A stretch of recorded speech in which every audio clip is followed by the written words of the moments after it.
what are some of the ways that people get stuck in A state even though they think they're doing well, that they're totally missing? Yeah, the real challenge is, and there's so many parts to this, is that we're used to doing assessment based on the past.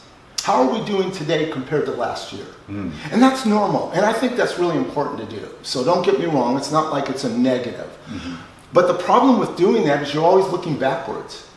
You're never really looking forwards.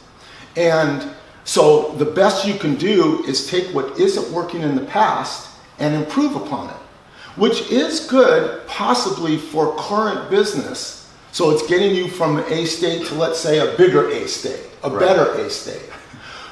But if your business is, if your industry rather, is transforming, if your business is running up against a roadblock, if your culture is kind of stagnant, that's never going to work, because you're not moving towards a direction and guiding everything there. You're actually focused more on today and the past. And so it doesn't create the new model, doesn't create that breakthrough model.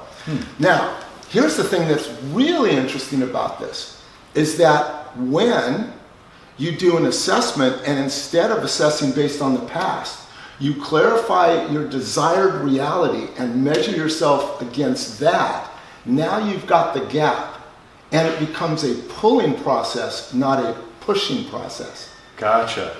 It feels so much like organizations are struggling and pushing and working hard on their A state, trying to improve it, hoping to get to a B state, but it just keeps getting to them to a better A state, and it's just a struggle and a push. But when we work with organizations and and it goes back to what Covey said, it start with the end in mind. Right. So we're actually creating a very clear description, a picture of success for what does B state look like, not just in terms of business outcomes and metrics, which is what's easy to do, kind of, oh, we want to be this profitable and we want to have this much market share. Well, that's the easy part. Right. But what is it we're actually doing differently as an organization? How are our habits changed?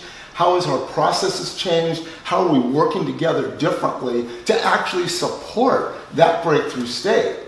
And so once you've got that, then all of our measurements are never towards the past. It's actually towards the future. Okay. Now, here's what's interesting. You still get to, as you do this over and over, you are still